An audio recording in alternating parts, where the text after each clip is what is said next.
إن الحمد لله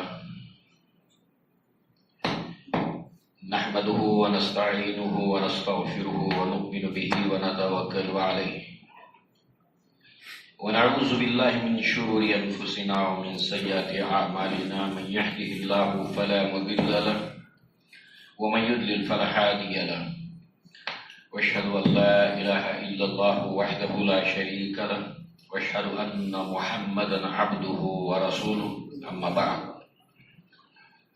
يا أيها الذين آمنوا اتقوا الله حق تقاته ولا تموتن إلا وأنتم مسلمون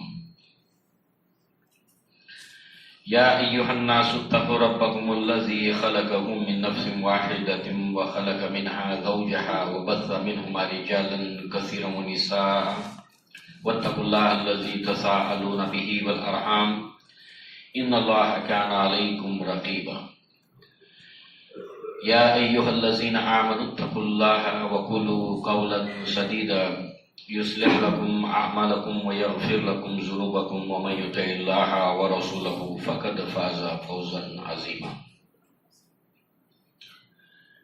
فإن خير الحديث كتاب الله وخير الهدي هدي محمد صلى الله عليه وسلم وشر الأمور محدثاتها وكل محدثة بدعة وكل بدعة ضلالة وكل ضلالة في النار.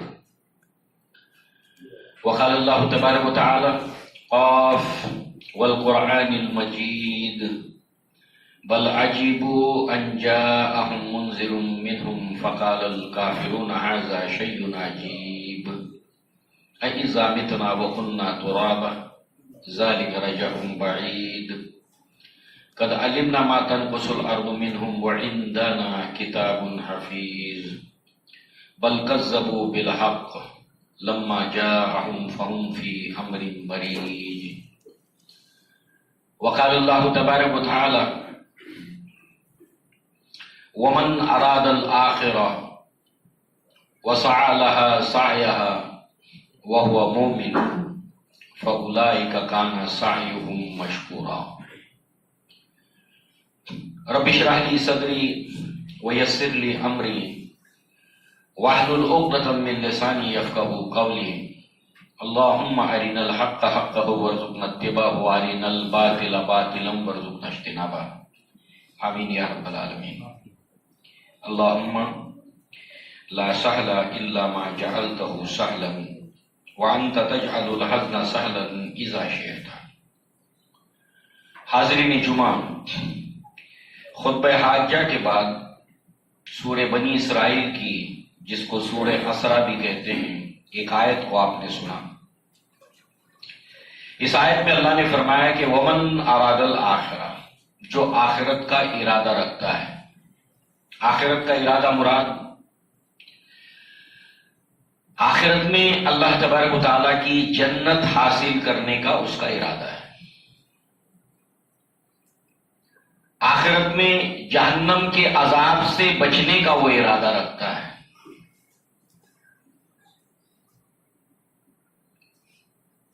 اللہ تعالیٰ کی رضا کا وہ ارادہ رکھتا ہے کہ اللہ تعالیٰ اس سے راضی ہو جائے.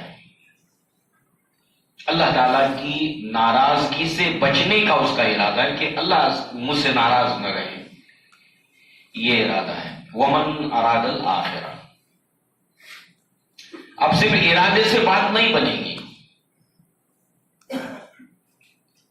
صرف خیال سے بات نہیں بنے گی. وہ ارادہ جھوٹا قرار پائے گا، ناقابل اعتبار قرار پائے گا، جس کے اندر یہ نہ ہوگا جو اگلی آیت کے اگلے حصے میں بتایا. ومن اراد الآخرہ وسعى لها سعيها. پھر اس ارادے کے مطابق وہ صحیح کرے. یہاں پر عمل کا لفظ بھی نہیں آیا. بہت سے الفاظ ہیں عملی زندگی کو لے کر، مگر یہاں پر بہت یہ اللہ تعالیٰ کا جو کلام ہے ایک ایک لفظ جہاں آتا ہے حکمت سے بھرپور. بہت سے الفاظ یہاں ہو سکتے تھے. جو آخرت کا ارادہ رکھتا ہے اور اس کے مطابق عمل کرتا ہے، عمل نہیں آیا. وسعى لها سعيها 3 مرتبہ صحیح کا لفظ آیا. اردو میں استعمال ہوتا ہے یہ لفظ صحیح، یعنی سخت شدید محنت. اس ارادے کے مطابق وہ کوشش کرتا ہے. اب اس صحیح لفظ کو سمجھنے کے لیے صحیح طور پر اس کا معنی کسی طرح ذہن میں آ جائے. اسماعیل علیہ السلام کے لیے یہ الفاظ آئے ہیں جب وہ جوان ہو گئے.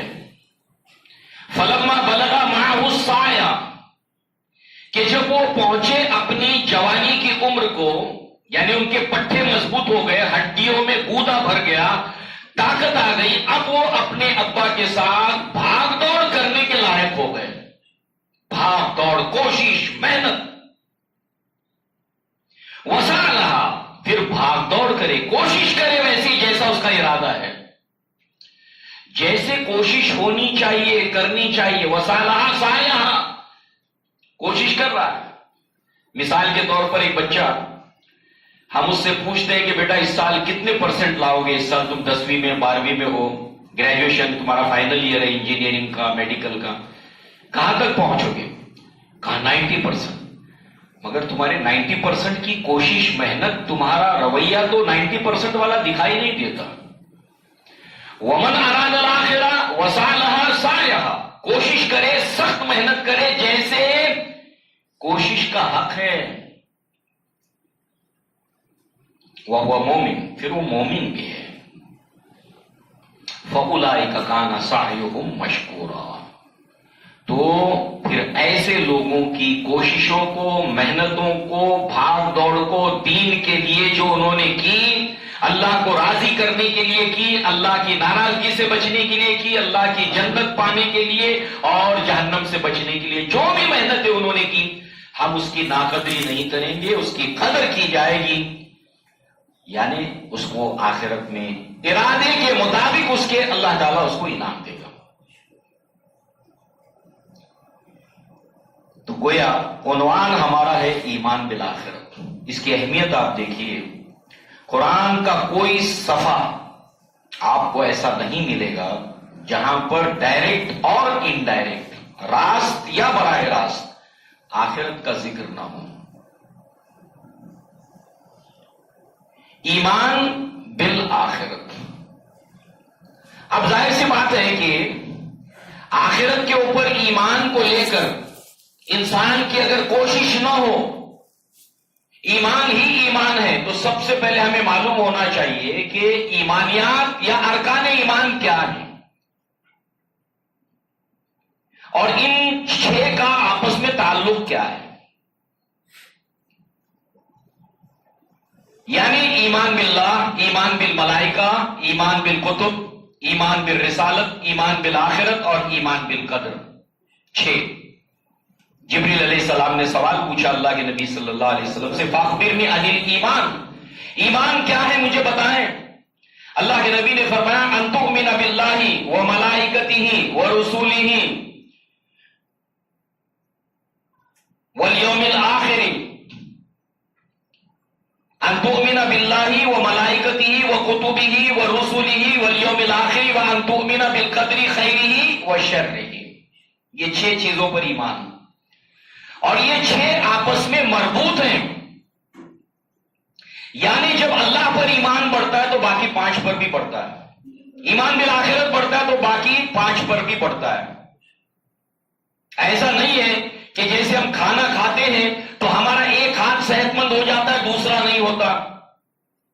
پورا جسم توازن کے ساتھ صحت مند ہوتا چلا جاتا ہے. جب ہم مقوی غذا کھاتے ہیں ایسا نہیں ہوتا کہ ایک ہاتھ کا وزن بڑھ گیا اور ایک ہاتھ کا نہیں بڑھا. ایسے ہی جب ایمان باللہ بڑھتا ہے تو باقی سب پر ایمان بڑھتا ہے. الایمان یزید و ینقص، ایمان بڑھتا ہے، ایمان گھٹتا ہے.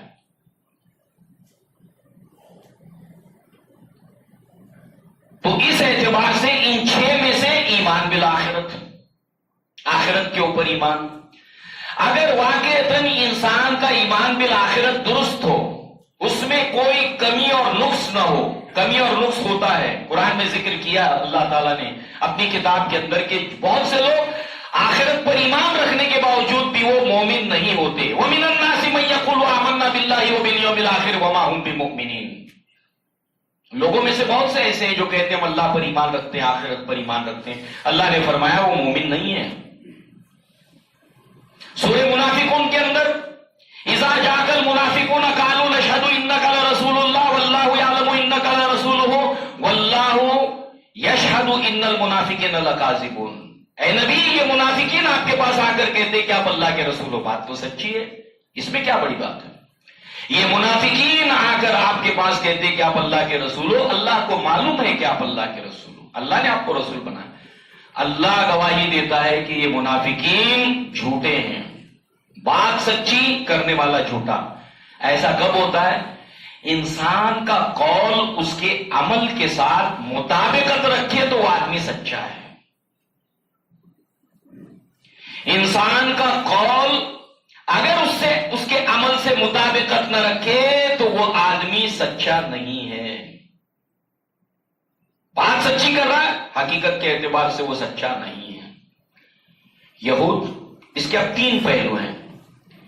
جب ہم ایمان کی ڈیفینیشن اور تعریف کو دیکھیں تو یہ ایمان جو ہم کہتے ہیں ان 6 چیزوں پر ایمان، اس کے تعریف کے اندر اس کے 3 پہلو نکل کر سامنے آتے ہیں۔ ایمان یعنی کیا؟ اقرار باللسان، تصدیق بالجنان، وعمل بالارکان، یزید بالطاعہ وینقص بالمعاصی۔ ایمان نام ہے، اقرار زبان سے اقرار کرنا، بس اتنا ہی نہیں، صرف زبان سے اقرار کافی نہیں ہے۔ ابھی یہ اقراریوں کو ہم نے دیکھا قرآن کے آیات کے حوالے سے، اللہ پر ایمان، آخرت پر ایمان، رسولوں پر ایمان کا اقرار کر رہے ہیں، دل میں بھی یقین ہونا، زبان سے اقرار کے ساتھ دل میں بھی یقین۔ اور زبان سے اقرار کی اہمیت اتنی زیادہ ہے کہ غزوے کے موقع پر صحابہ اکرام نے گھسیارے کو قتل کر دیا تھا، بخاری میں روایت ہے اور کتب احادیث کے اندر، حالانکہ اس نے کلمہ پڑھا، قتل کر دیا۔ تو صحابہ کے درمیان یہ معاملہ ہوا کہ اس گھسیارے کو قتل کرنا ٹھیک تھا کیا، کیونکہ اس نے تو کلمہ پڑھا تھا، شہادت اللہ الہ الا اللہ وان محمد الرسول اللہ۔ تو بات جب نبی تک پہنچی تو اللہ کے نبی صلی اللہ علیہ وسلم نے ناراضگی کا اظہار کیا اور اسامہ ابن زید سے کہا کہ اسامہ، اس کلمے کے ہوتے ہوئے تم نے کیسے اس کو قتل کیا؟ کہا اللہ کے نبی اس نے اپنی جان بچانے کے لیے ایسا کیا۔ کہا کہ کیا تم نے اس کے دل میں اتر کر دیکھا تھا؟ یہ اقرار باللسان کی اہمیت ہے، اقرار کرنا لازمی ہے زبان سے ان ایمانیات کے اوپر۔ تصدیق بالجنان، اس کی اہمیت ہے۔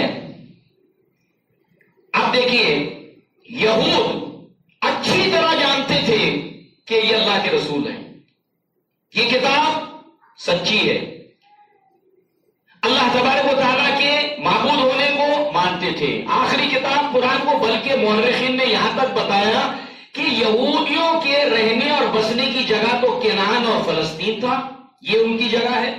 یہ مصر میں کیوں آئے؟ مصر ان کی جگہ نہیں ہے۔ اس کے پس منظر میں سورہ یوسف نازل ہوئی۔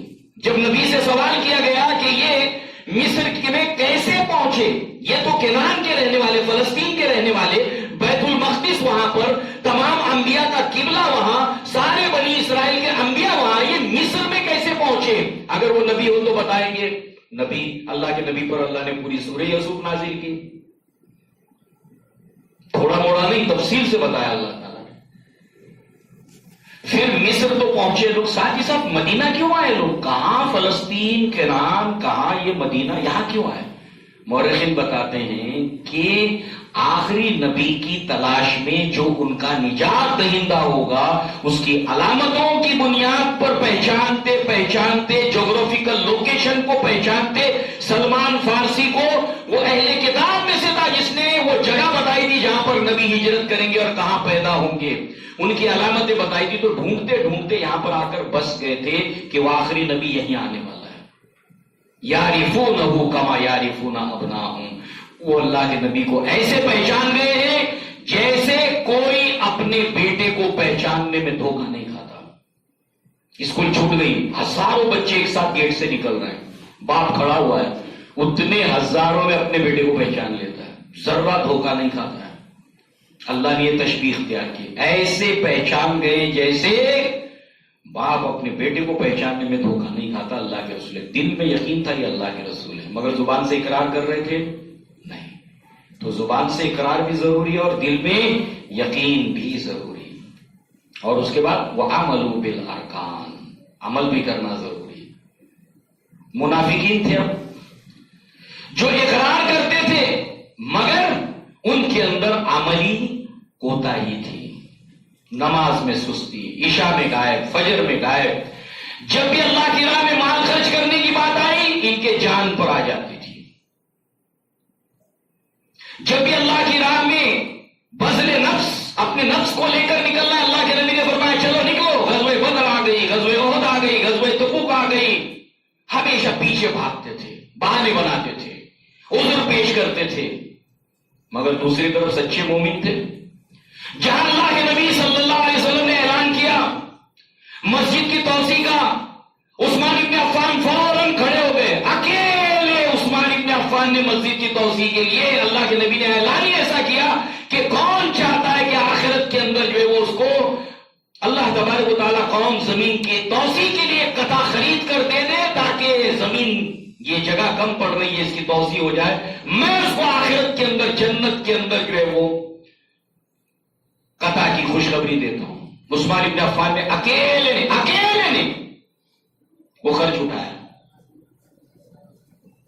معلوم یہ ہوا کہ صحابہ کرام کا معاملہ یہ تھا کہ جہاں کہیں اعلان ہوا اللہ کے نبی صلی اللہ علیہ وسلم نے کیا، قرآن میں اللہ نے کوئی آیت نازل کی فوراً لبیک، اور یہ پیچھے بھاگتے تھے. عملی کوتاہی. لہذا جو ہے وہ تین پہلو نکل کر سامنے آتے ہیں: اقرار باللسان، تصدیق بالجنان و عمل بالارکان. یہ تعریف ہے ایمان کی. یہ ایمان بالآخرت کا سفر کہاں سے شروع ہوگا؟ جب پہلا سور پھونکا جائے گا. اللہ کے نبی نے فرمایا کہ جب سے اللہ تبارک و تعالیٰ نے اسرافیل علیہ السلام کو بنایا ہے، آپ کی تخلیق کی ہے، وہ سور کو اپنے منہ میں لے کر تیار بس کھڑے اپنے کانوں کو اللہ کے حکم پر لگا کر کے جہاں اللہ کا حکم آ جائے وہ سور پھونک دیں. یہ پہلا سور پھونکا جائے گا. اس کے بعد اس پوری دنیا کا، کائنات کا منظرنامہ کیا ہوگا اس کا بالخصوص اللہ تعالیٰ نے آخری پاروں کے اندر اس کا تفصیل سے ذکر کیا ہے. 29واں پارہ ہو، 30واں پارہ ہو، یہ پہاڑ آپس میں ٹکرا دیے جائیں گے، سورج اور چاند ملا دیے جائیں گے. پہلا سور پھونکنے کے بعد وہ جمع الشمس والقمر یقول الانسان وَأَيْنَ الْمَفَرُّ، انسان کہے گا کہاں بھاگ کر جاؤں، سمندر میں آگ لگ جائے گی اور ساری چیزیں برابر سمتل اللہ تعالیٰ کر دے گا. پوری زمین ہموار چٹیل سپاٹ میدان بن جائے گی. کوئی بھی اس کے اوپر نشیب اور فراز، اوپر نیچے ڈھلان اتران نہیں رہے گی. ایک چٹیل میدان، کوئی پہاڑ نہیں، پانی نہیں، سمندر نہیں. یہ اب پڑی ہوئی زمین، نئی زمین، یہ منظر ہے.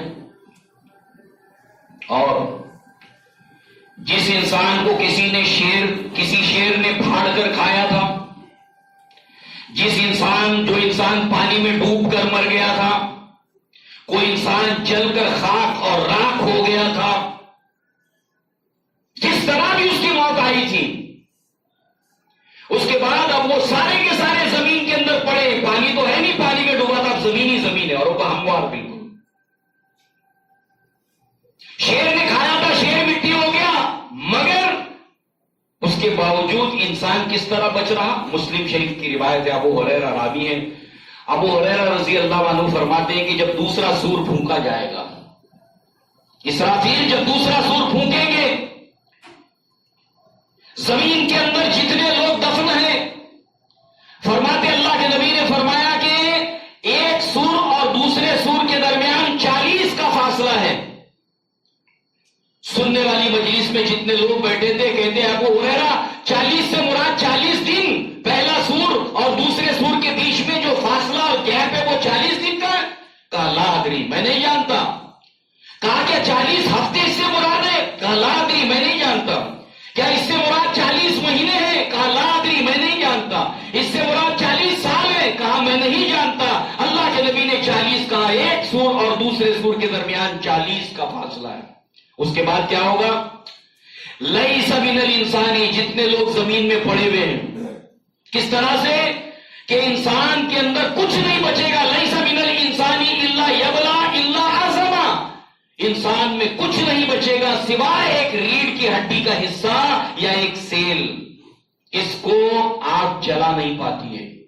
آدم علیہ السلام سے لے کر آج تک اور قیامت تک جتنے انسان آئیں گے، نہ آگ اس کو جلا کر ختم کر سکتی ہے. اللہ نے اس کو ایسا تخلیق کیا ہے، یبلا عظما. نہ اس کو پانی گھول سکتا ہے، کوئی کیمیکل اس کو ڈیزالو کر سکتا ہے. یہ ختم نہیں ہوتا ہے، باقی بچتا ہے. چاہے شیر نے کھا لیا ہے، پورا اس کو لقمے بنا لیا اس نے، پورا لقمہ، مگر وہ سیل باقی رہتا ہے. چاہے پانی میں ڈوب کر مر گیا، پانی میں کھل گیا، ساری مچھلیاں اندر کے جانوروں نے اس کو کھا لیا، جہاں کہیں یہ سیل پہنچے گا باقی رہے گا. اب ساری مٹی ہے، زمین ہے، اس کے اندر اب وہ سیل ہے. اللہ تعالیٰ آسمان سے ایک بارش برسائے گا اور وہ بارش کا پانی اس سیل کو، اس یبلا کو جا کر ٹچ کرے گا، چھو لے گا، اور اس کے بعد ایک نئے جسم کے ساتھ انسان تیار ہو جائے گا. اور پھر کیسے نکلے گا زمین سے؟ اللہ تعالیٰ نے قرآن میں اس کی تشبیہ دی، اللہ کے نبی نے اس کی تفصیلات بیان کی. کس طریقے سے جیسے زمین سے بھیڑیں نکلتی ہے، ٹڈی دل کی طریقے سے زمین میں فوج کی فوج یہ ٹڈیاں اور بھیڑیں زمین سے نکلتی ہے. کیسے نکلتی ہے؟ ہمیں معلوم ہو کہ نر ٹڈی یا بھیڑ اور مادہ ٹڈی دونوں مل کر زمین میں گڑا کرتے ہیں، اور مادہ ٹڈی وہ حاملہ ہے، اور اس گڑے کے اندر وہ مادہ ٹڈی جو ہوتی ہے، فیمیل ٹڈی، وہ بھیڑ وہ جا کر انڈے دیتی ہے، بڑی تعداد میں انڈے دیتی ہے. اور اس کے بعد جو نر بھیڑ ہوتا ہے وہ کسی پتنگے کو، کسی کیڑے کے ماتھے پر اس طرح ڈنک مارتا ہے، وہ بے ہوش ہو جاتا ہے، اس کو لا کر کھینچ کر اس گڑے میں ڈال دیتا ہے، اور دونوں مل کر مٹی سے بھر دیتے ہیں اس گڑے کو. اب اندر وہ انڈے ہیں اور وہ مرا ہوا ٹڈا ہے، پتنگا جو بھی ہے. اس کے بعد یہ انڈے میں سے جب بھیڑیں نکلتی ہے تو اس کو غذا بناتی ہیں، اور غذا بنانے کے بعد اس زمین میں سے فوج در فوج بھیڑوں کی شکل میں نکلنا شروع ہوتی ہے. یہ منظر ہوگا جب دوسرا سور پھونکا جائے گا، زمین سے انسان اس طریقے سے نکلے گا. آخرت کے لیے 40 سے زائد نام اللہ تعالیٰ نے بتائے آخرت کے. یوم القیامہ یہ نام برائے نام نہیں ہے. یوم البعث قبر سے اٹھائے جانے کا دن. یوم الجمع یوم یجمعکم لیوم الجمع ذالک یوم التغابن یوم التغابن. یوم مشہود، یوم الحساب، یوم الدین، 40 سے زائد نام ہے. یہ نام برائے نام نہیں ہے، یہ سارے مرحلے ہیں جس کو انسان کو پار کرنا ہے. ایک سے بڑھ کر ایک آزمائش والا مرحلہ ہے. یوم القیامہ، اس کے بعد یوم البعث میں آدمی اٹھ گیا. اب یوم الحشر ہے، تیسرا مرحلہ. قبروں سے ہانک کر لے جایا جائے گا سب کو اکٹھے، اولین آخرین سب. اور یہ یوم الحشر میں جب قبر سے لوگ اپنے اپنے اٹھیں گے، مختلف طریقوں سے اٹھیں گے. مثال کے طور پر ایک انسان اندھا بنا کر اٹھایا جائے گا، جبکہ دنیا کے اندر وہ اندھا تھا نہیں. وہ پوچھے گا اللہ تعالیٰ تو نے مجھے اندھا کیوں اٹھایا؟ میں تو دنیا میں آنکھ والا تھا، دیکھتا تھا، میں میری موت تک میں آنکھ سے دیکھنے والا انسان تھا، آج مجھے اندھا کیوں اٹھایا گیا؟ اللہ تعالیٰ اس کا جواب قرآن مجید میں موجود ہے. ومن اعرض عن ذکری، جس نے میرے ذکر سے اعراض کیا، منہ موڑا. نماز اللہ کا ذکر ہے. اقیم الصلاۃ لذکری، نماز کو قائم کرو میری یاد کے لیے. نماز سے منہ موڑا.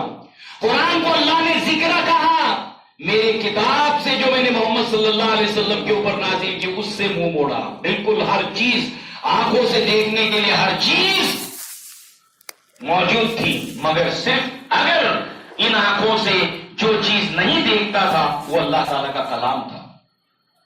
تو آج میں نے تجھے اندھا اٹھایا. جیسا کرم تھا دنیا میں ویسی سزا. ایک انسان کو اللہ تعالیٰ باولا بنا کر اٹھائے گا. کیوں؟ اللہ تبارک و تعالیٰ کسی بھی انسان کے اوپر ظلم کرنے والا نہیں، اللہ اس سے پاک ہے. اس کو باولا کیوں اٹھایا گیا؟ اس لیے کہ کہ دنیا کے اندر سودی لین دین اور سودی کاروبار. اب سودی کاروبار کرنے والا کیسا ہوتا ہے؟ سارا دماغ میں کیلکولیشن چلتا ہے. اتنا مدل ہے، اتنا یہ مہینے میں انٹرسٹ آئے گا، اتنا مدل جائے گا، اتنا دینا ہے، اتنا لینا ہے، اتنا انٹرسٹ ہے. اسی کی کیلکولیشن میں لگا رہتا ہے. کس سے؟ دماغ سے. اس دماغ کو اللہ باولا بنا دے گا جیسے کسی شیطان جن نے اس کو جھپٹ لیا ہو. پاگل بن کر اٹھے گا. جیسا زمین میں کرم کیا تھا ویسے اٹھایا جائے گا. بہت سی عورتیں اس طرح اٹھائی جائیں گی کہ ان کے جسم کے اوپر تارکول ہوگا. ڈامر جس کو آپ کہتے ہیں تارکول. آپ سوچیے، آپ یہ تارکول جو پگھلا ہوا ہے کسی کے جسم کے اوپر پڑ جائے تو وہ اچھلنا اور ناچنا شروع کر دے. اس قدر جو ہے وہ جلن ختم نہیں ہوتی ہے.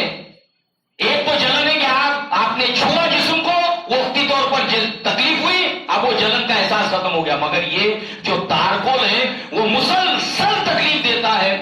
یہ کون سی عورتیں ہوں گی؟ موت کے اوپر، میت کے اوپر ماتم کرنے والی، نوحہ کرنے والی، سینہ کو بھی کرنے والی، گالوں کو تپاچے لگانے والی، بالوں کو کھولنے والی، آہ و بکا کرنے والی. ان کو اللہ تعالیٰ قیامت کے دن ایسے اٹھائے گا. ایک انسان کو اللہ تعالیٰ حقیر چوٹی کی صورت میں اٹھائے گا. کیوں؟ اس لیے کہ یہ انسان دنیا کے اندر گھمنڈ کرتا تھا، کبر کرتا تھا، اپنے آپ کو بڑا سمجھتا تھا. اور اس طرح اللہ اس کو اٹھائے گا کہ ایک چونٹی کی طریقے سے کہ چار طرف اس کے ذلت اور رسوائی چھائی ہوگی. لوگ اس کو کھدیڑتے ہوئے، روندتے ہوئے حشر کی طرف جائیں گے. اپنے آپ کو بڑا سمجھتا تھا، آج سارے لوگ اس کو روند رہے ہیں. ومن اراد الاخرہ، جو آخرت کا ارادہ رکھتا ہے وہ کیسے آخرت میں اٹھنا چاہتا ہے یوم القیامہ کے دوسرے سور کے طرف سے. وہ قرآن مجید کی آیات کو دیکھے، وہ نبی کے فرمان کو دیکھے، وہ مرنے کے بعد دوبارہ اٹھائے جانے میں کیسے اٹھنا چاہتا ہے. نبی صلی اللہ علیہ وسلم نے جو فرمایا اس کا علم حاصل کرے. ومن اراد الاخرہ وسعیها سعیها، اس کے لیے کوشش کرے جیسے کوشش کرنی چاہیے. کچھ ایسے بھی لوگ ہوں گے جو اٹھیں گے اس طرح کے تلبیہ پڑھتے ہوئے اٹھیں گے، لبیک اللہم لبیک لا شریک لک لبیک. یہ تلبیہ پڑھتے ہوئے کون اٹھیں گے؟ وہ جو اللہ کی راہ میں حج اور عمرہ کے لیے گئے، اللہ کے گھر تک پہنچنے سے پہلے راستے میں ہی ان کو موت آ گئی. یہ تلبیہ پڑھتے ہوئے اٹھیں گے. اللہ تعالیٰ کامیاب ہونے والوں کو سواری عطا کرے گا. کوئی 2 سوار ہوں گے کسی سواری کے اوپر، کوئی 4، کوئی 10، کوئی 8. معلوم کریں کون لوگ ہوں گے، کس بنیاد پر اللہ ان کو سواری فراہم کرے گا، دنیا میں ان کے کون سے اعمال تھے. ومن اراد الاخرہ وسعی لها سعیها، جو آخرت کا ارادہ رکھتا ہے اس کے لیے کوشش کرتا ہے. صرف ارادہ نہیں، یہ تو شیخ چلی کے خواب ہو جائیں گے. ایسے شیخ چلی کے خواب یہود اور نصارہ دیکھا کرتے تھے. لن تمسنا النار الا ایاما معدودات، ہمیں جہنم کی آگ چھو بھی نہیں سکتی مگر گنتی کے چند روز. اللہ تعالیٰ نے فرمایا نبی ان سے پوچھئے کیا اللہ نے تمہارے ساتھ کوئی ایگریمنٹ کیا ہے کہ اللہ تعالیٰ تمہیں آگ میں نہیں جلائے گا مگر تھوڑے دن؟ ہے تمہارے پاس کوئی ایگریمنٹ، کوئی میثاق تو لا کر بتاؤ. خیالی پلاؤ تھے سب. اور یہ کیا ہے؟ میں مریض مصطفیٰ ہوں، میری عظمتیں نہ پوچھو، مجھے دیکھ کر جہنم کو بھی آ گیا پسینہ. اور قرآن کیا کہتا ہے جنتی بندوں کے بارے میں؟ والذین یقولون ربنا اصرف عنا عذاب جہنم، ہے ہمارے رب ہمیں جہنم کے عذاب سے بچا لے، بے شک تیرا عذاب بہت بری اور چمٹنے والی چیز ہے، تھوڑی دیر کے لیے بھی اور ہمیشہ کے لیے بھی. تھوڑی دیر کے لیے چلے بھی گئے تو نکل جائیں گے باہر. نبی نے فرمایا تھوڑی دیر برداشت نہیں کر سکتے. ٹرائی کر کے دیکھو، یہ جو آگ ہے 70 گنا اس سے بڑی بھی آگ ہے. ہاتھ میں لے سکتے ہو ہم کو. لہذا یہ سفر شروع ہوگا، اب سارے کے سارے حشر کے اندر جمع ہیں.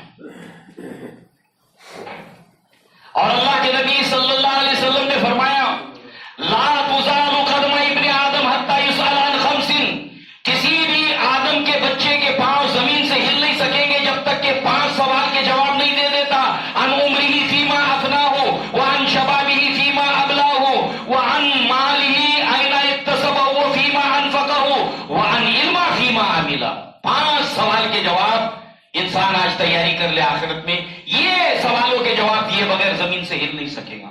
ایک عمر کہاں گزاری, 50 60 70 سال کی اللہ نے دی تھی, کیسے گزاری بتاؤ. جوانی کا دور اس میں کیسے گزارا, مال کہاں سے کمایا, حلال طریقے سے, خرچ کہاں کیا, حلال طریقے سے کمایا تو صحیح, خرچ حرام میں کیا. اور میرا جس قدر علم تھا اس پر عمل کس قدر کیا, ہل نہیں سکے گے. سارے لوگ اس طریقے سے حشر کے میدان میں پہنچیں گے اپنی قبروں سے نکل کر ننگے پاؤں, بے مختون, پرہنا لباس نہیں ہوگا. عائشہ صدیقہ رضی اللہ عنہا کہتی ہے اللہ کے نبی پھر تو ہماری ایک دوسرے کی شرمگاہوں پر نگاہیں پڑ جائیں گی. اللہ کے نبی نے فرمایا عائشہ اس وقت کسی کو اتنا ہوش نہیں ہوگا کہ وہ شرمگاہ کے اوپر نگاہ پڑے. مثال کے طور پر ایک عمارت میں آگ لگ گئی ہے, زبردست آگ لگ گئی ہے, اور کسی مکان کے اندر ایک آدمی ایک عورت ننگے کھڑے ہیں, برہنہ ہے. اب اس لگی ہوئی آگ کے اندر کوئی ان کو دیکھنے کے لیے کھڑا ہوگا یا اپنی جان بچا کر بھاگے گا وہاں سے؟ اپنی جان بچا کر بھاگے گا. اس وقت جو ہے وہ اس کو کوئی ہوش نہیں ہوگا کہ کیسے میں اپنی جان بچاؤں, کسی کو اس کی پڑی نہیں ہوگی. اس طرح سارے کے سارے حشر کے میدان میں جمع ہوں گے. سورج بالکل قریب 1 میل کے قریب فاصلے پر لایا جائے گا, اور موت انسان کو آئے گی نہیں. اللہ باڈی میں ایسا میکینزم پیدا کرے گا کہ موت نہیں آئے گی اور بے ہوش بھی نہیں ہوگا. دنیا کے اندر جب آدمی درد زیادہ ہو جاتا ہے تو بے ہوش ہو جاتا ہے. آپریشن کرنا ہوتا ہے تو ڈاکٹر بے ہوش کر دیتا ہے تاکہ اس کو پتہ نہ چلے. ڈاکٹر دانت نکالتا ہے یا دانت کا ٹریٹمنٹ کرتا ہے تو انجیکشن لگا کر بے ہوش کرتا ہے, آپ کو پتہ ہی نہیں چلتا ہے, سن کر دیتا ہے. تو یہاں پر کم سے کم غنیمت ہے دنیا کے اندر کہ بے ہوش ہو گیا تو اتنی دیر کے لیے آرام ہے, تکلیف کا پتہ نہیں چل رہا ہے. وہاں پر بے ہوش نہیں ہو سکے گا, بالکل سورج قریب ہوگا اور انسان اپنے اپنے گناہ کے مطابق جو ہے وہ ڈوبا ہوگا پسینے میں, اور سارے کے سارے لوگ باہم آپس میں گفتگو کریں گے اور ایک لمبا عرصہ انتظار کرنا پڑے گا یہاں پر. اور عربی میں مقولہ ہے الانتظار اشد من الموت, انتظار موت سے زیادہ شدید ہوتا ہے. اب سارے لوگ کہیں گے کہ آج جو ہماری حالت ہے اللہ تبارک و تعالیٰ جلد از جلد حساب شروع کر دے, تو ہے کوئی جو سفارش کرے اللہ کے پاس؟ سب کے سب آدم علیہ السلام کے پاس جائیں گے, آدم علیہ السلام کے فضائل بیان کریں گے. اے آدم, آپ کی یہ اولادیں ہیں, آپ کے یہ سارے کے سارے بچے ہیں, آپ اپنے بچوں کی حالت کو نہیں دیکھتے؟ اللہ تعالیٰ نے آپ کو اپنے ہاتھوں سے بنایا, آپ کے اندر روح ڈالی اور فرشتوں سے کہا کہ سجدہ کریں, لہذا آپ اللہ سے کہیے نا اللہ حساب شروع کر دیں. آدم علیہ السلام کہیں گے آج اللہ جتنا غضبناک ہے پہلے کبھی نہیں تھا, نہ اس کے بعد کبھی ہوگا. اذهبوا الی غیری, اذهبوا الی نوح, تم کسی اور کے پاس جاؤ, تم نوح علیہ السلام کے پاس جاؤ. اللہ نے اگر آج مجھ سے اس کا سوال پوچھ لیا فلا تقربوا هذه الشجرة, اس درخت کے قریب نہ جانا, تو میں کیا جواب دوں گا؟ نفسی نفسی, میری جان میری جان, میں کیسے بچ جاؤں؟ میں نہیں جا سکتا. جاؤ تم نوح علیہ السلام کے پاس. نوح علیہ السلام کہیں گے اذهبوا الی غیری, اللہ جتنا غضبناک ہے پہلے نہیں تھا, تم کسی اور کے پاس جاؤ. میں نے ایک دعا مانگی تھی, اللہ اس وقت ناراضگی کا اظہار کیا تھا, اگر اللہ نے آج اس کا سوال کیا تو میں کیا جواب دوں گا؟ اذهبوا الی ابراہیم, تم ابراہیم علیہ السلام کے پاس جاؤ. ابراہیم علیہ السلام کہیں کہ میں نہیں جا سکتا, اللہ کے سامنے آج کھڑا نہیں رہ سکتا. بتاؤ کوئی ہے آدم علیہ السلام جیسا تمہارے پاس آخرت میں جس کا تم دامن پکڑو؟ کوئی ہے نوح علیہ السلام جیسی فضیلت رکھنے والا جن کے بارے میں لوگ کہتے ہیں وہاں پر کہ اللہ نے آپ کو زمین پر پہلا رسول بنایا, آپ کو عبدن شکورا کہا؟ ہے کوئی بتاؤ ابراہیم جیسا خلیل؟ اللہ کے سامنے جانے کا یارہ کسی کا نہیں ہے. ابراہیم علیہ السلام کہیں گے اذهبوا الی غیری, اذهبوا الی موسیٰ, تم کسی اور کے پاس جاؤ, موسیٰ علیہ السلام کے پاس جاؤ. موسیٰ علیہ السلام کہیں گے کہ آج میں نہیں جا سکتا اللہ کے سامنے, میرے ہاتھوں ایک قتل ہوا تھا, اللہ نے اس نفس کے بارے میں پوچھ لیا تو میں کیا جواب دوں گا؟ اذهبوا الی غیری, اذهبوا الی عیسیٰ, عیسیٰ علیہ السلام بھی بھیج دیں گے اذهبوا الی غیری, اذهبوا الی محمد صلی اللہ علیہ وسلم. اب سارے اولین آخرین محمد صلی اللہ علیہ وسلم کے پاس آئیں گے. عرش کے اوپر اللہ مستوی ہے اور فرش کے اوپر محمد صلی اللہ علیہ وسلم سجدے میں گر پڑیں گے اور کہتے ہیں اللہ میری زبان سے ایسی حمد و ثنا جاری کر دے اللہ تعالیٰ اللہ کے نبی سے کہے گا یا محمد ارفع راسک، اے محمد صلی اللہ علیہ وسلم اپنے سر کو اٹھائیے، جو سوال کرنا ہے کیجئے۔ یہ پہلی سفارش ہے محمد رسول اللہ صلی اللہ علیہ وسلم کی تمام اولین اور آخرین جن کے درمیان آپ رسول بھی نہیں بنا کر بھیجے گئے تھے، ان سب کی سفارش کریں گے کہ اللہ ان سب کا حساب شروع کر دے۔ یہ نہیں کہ جنت میں داخل کر دے، اب حساب شروع ہوگا، میزان قائم کی جائے گی۔ عائشہ صدیقہ ایک مرتبہ رونے لگی زاروں قطار۔ اللہ کے نبی نے پوچھا یا عائشہ ما یبکی، تم کیوں رونے لگی؟ کہا اللہ کے نبی آخرت یاد آ گئی۔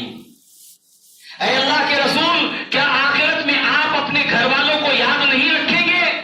کہا اے عائشہ 3 جگہ ایسی ہے جہاں پر کوئی کسی کو یاد نہیں رکھے گا۔ نمبر 1، جب میزان قائم کی جائے گی، انسانوں کے نام اعمال تولے جائیں گے۔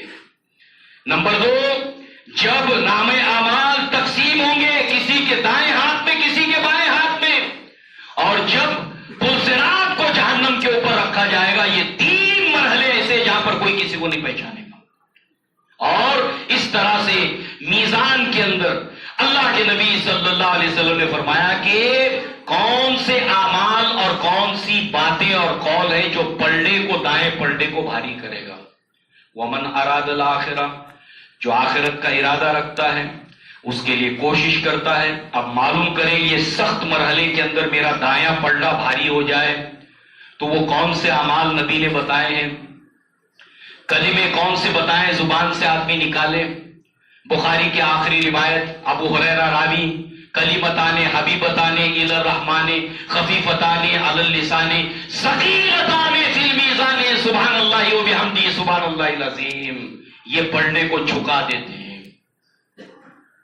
لا الہ الا اللہ، کلمہ شہادت، یہ پڑھنے کو جھکا دیتا ہے۔ انسان کے اچھے اخلاق، اچھا بیہیویئر، یہ پڑھنے کو جھکا دیتا ہے۔ تو جس کا آخرت کا ارادہ ہے اور اس پڑھنے کو جھکانے کے بارے میں اس کی نیت ہے، وہ معلوم کرے کہ پلڑا کیسے جھکے گا، وہ اعمال کیا ہے۔ اس کے بعد نام اعمال تقسیم ہوں گے۔ بہت سے لوگ ڈر کے مارے دونوں ہاتھ پیچھے کر لیں گے، پیچھے سے ان کے بائیں ہاتھ میں نام اعمال تھمایا جائے گا۔ انسان خوشی خوشی اپنے نام اعمال کو لوگوں کو بتاتا گھومے گا جس کے دائیں ہاتھ میں ملے گا۔ یہ یہاں موقع ہے کہ کوئی کسی کو نہیں پہچانے گا، وہ تو آخرت ہے۔ دنیا میں جب 10ویں جماعت کا رزلٹ نکلتا ہے، 12ویں کا رزلٹ نکلتا ہے، تو آپ تھوڑا غور کیجئے۔ کبھی دوست ہیں 10 سال تک ساتھ میں پڑھے ہیں، مگر جس دن رزلٹ نکلتا ہے سب سے پہلے اپنا رزلٹ دیکھتا آدمی، میں پاس ہو گیا، اب پوچھتا دوست کو تمہارا کیا ہوا۔ یہ دنیا میں حال ہے۔ آخرت میں ہر انسان کو اپنی پڑی ہوگی، صرف اپنی، اور اس کے بعد پلسرات کے اوپر رکھ دی جائے گی، پلسرات رکھ دی جائے گی جہنم کے اوپر۔ اب یہ ایسا خطرناک مرحلہ ہے کہ عبداللہ ابن رواحہ روتے ہوئے گھر میں داخل ہوتے ہیں، اپنے بیوی کے پہلو میں سر رکھ کر زاروں قطار روتے ہیں۔ آپ کو روتے ہوئے دیکھ کر آپ کی بیوی بھی رونے لگتی ہے۔ یہ وہ صحابی رسول ہیں جن کو اللہ کے نبی نے شہادت کی خوشخبری غزوہ موتا کے وقت میں دی تھی۔ ہے کوئی ایسا تو لا کے بتاؤ کہ اللہ کے نبی کی زبانی خوشخبریاں روبرو حاصل کی ہیں، اپنے کانوں سے ڈائریکٹ سنی ہے، نام لے کر سنیے، مگر ان کا حال آپ دیکھیے۔ بیوی رونے لگتی ہے، پوچھتے ہیں کہ تم کیوں رونے لگی؟ مایوسی کی؟ کہا میں تو اس لیے رونے لگی ہے میرے سرتاج کہ میں نے آپ کو روتے ہوئے دیکھا۔ کہا میں تو اس لیے رونے لگا کہ مجھے آخرت اور جہنم میں وہ پلسرات اور یہ آیت یاد آ گئی، وَإِن مِّنكُمْ إِلَّا وَارِدُهَا، تم میں کوئی بھی ایسا نہیں ہے جس کو اس کے اوپر سے گزرنا نہ ہو، ہر ایک کو گزرنا ہے اس پلسرات کے اوپر سے، اور میں نہیں جانتا کہ ہم اس کو پار کریں گے کہ نہیں کریں گے۔ سادان کے کانٹے اللہ کے نبی نے فرمایا کہ حکس ہے اس جہنم کے اندر، اور وہ حکس جو ہے وہ ناکام ہونے والوں کو پل کے اوپر سے ایسے کھینچ لیں گے نیچے، کوئی 10 قدم چل کے، کوئی 20 قدم چل کے، لڑکھڑاتے زخمی ہو کر بالآخر جہنم میں گرے گا۔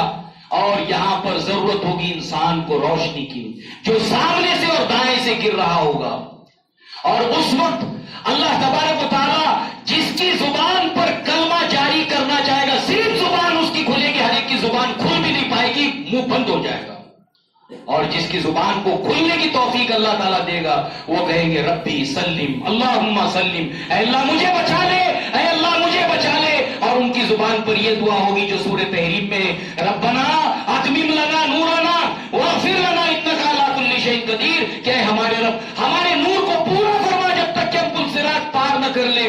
وہاں پر منافقین کہیں گے ارے رکو رکو رکو، تمہاری روشنی میں ہمیں چلنے دو، ہم تمہارے ساتھ اسی محلے میں رہتے تھے، دنیا میں ہم تمہارے دوست تھے، پڑوسی تھے، ذرا تمہاری روشنی ہم کو دے دو۔ اعلان کیا جائے گا یہاں پر یہ روشنی نہیں ملتی، اگر تمہارا بس ہے تو دوبارہ دنیا میں جاؤ، دنیا میں آنے کا کوئی چانس نہیں۔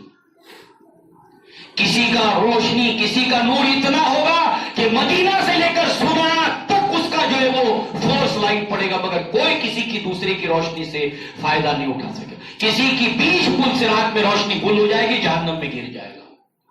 کوئی زخمی ہو کر، کوئی بجلی کی طرح، کوئی ہوا کی طرح گزر جائے گا اس پل صراط سے۔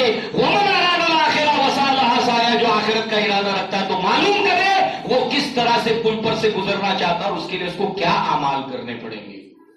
اگر آخرت کا ارادہ ہے، سخت ترین مرحلے، صحابہ کرام آخرت کو سوچ کر اس قدر گھبراتے تھے اور اس کی تیاری کرتے تھے، اس کے لیے محنت کرتے تھے۔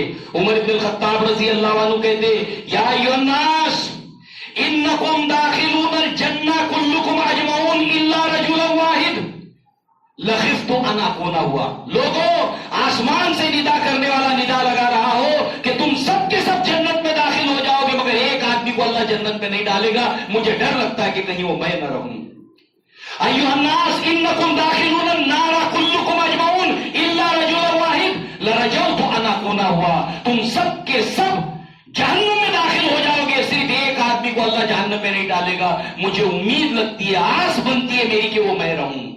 الایمان بین الخوف والرجاء، ایمان خوف اور امید کے درمیان میں، صرف امید نہیں، صرف خوف نہیں، صرف امید یہود گمراہی کی مثال، صرف اور ڈر اور خوف اور رہبانیت نصارا، یہ دونوں انتہائیں ہیں گمراہی کی، اور ایمان خوف اور امید کے درمیان ہے۔ معاذ بن جبل کہتے ہیں قیامت کے دن اللہ تعالیٰ کے ایک مٹھی کے اندر سارے انسانات ہوں گے، دوسری مٹھی میں سارے انسان ہوں گے، ان میں سے ایک کو اللہ جنت میں داخل کرے گا، ایک کو جہنم میں۔ میں نہیں جانتا کہ میں ان میں سے کون سی مٹھی میں رہوں گا، جن کے بارے میں اللہ کے نبی نے فرمایا معاذ مجھے تم سے محبت ہے کوئی معاذ کے جیسا تو لا کر بتاؤ جس کو نبی نے کہا کہ مجھے تم سے محبت ہے۔ اس قدر آخرت سے ڈرتے اور اس کا ارادہ رکھتے کامیابی کا، اور اس کے مطابق کوشش کرتے۔ دوستو عزیزو، اسلاف کی بہت سی مثالیں موجود ہیں۔ صرف یہ آخرت کے اوپر زبانی صرف جو ہے وہ خرچ، زبانی جمع خرچ نہیں چلے گا، آخرت کے اوپر اگر ایمان ہے اس کے مطابق انسان کو عمل کرنا ہوگا، تیاری کرنی ہوگی، یہی سمجھداری ہے۔ اس سے پہلے کہ وہ دن آئے ہمارا حساب لیا جائے، آج ہم اپنی اصلاح کر لیں، مسجدوں سے جڑیں، نمازی بن جائیں۔ عبداللہ ابن مسعود کہتے ہیں کہ قیامت کے دن جب سارے لوگ جمع ہوں گے تو سب سے پہلے گروہ در گروہ سب کو تقسیم کیا جائے گا۔ وَامْتَازُوا الْيَوْمَ أَيُّهَا الْمُجْرِمُونَ، اے مجرموں آج چھٹ کر الگ ہو جاؤ، ادھر جہنمی اور ادھر جو ہے وہ جنتی۔ تو کہتے عبداللہ ابن مسعود اگر تم چاہتے ہو کہ اللہ تعالیٰ تمہیں مسلمانوں کے گروہ میں کھڑا کرے تو نماز پڑھو، اس لیے کہ بے نمازی انسان مسلمانوں کے ساتھ آخرت میں نہیں کھڑا کیا جائے گا، نہیں کھڑا کیا جائے گا، نہیں کھڑا کیا جائے گا۔ اس کو فرعون، حامان، ابی بن خلف کے ساتھ کھڑا کیا جائے گا، مسلمانوں کے ساتھ نہیں۔ سوچیں آج یہ سچائی ہے جو اللہ کے نبی صلی اللہ علیہ وسلم نے بیان کی۔ اللہ تعالیٰ ہمیں اس کی سمجھ عطا فرمائے اور اس کے مطابق عمل کرنے کی توفیق عطا فرمائے۔ اقول قولی ھذا واستغفر اللہ لی ولکم ولسائر المسلمین والمسلمات وآخر دعوانا الحمدللہ رب العالمین۔ مسلیان ایک اعلان ہے۔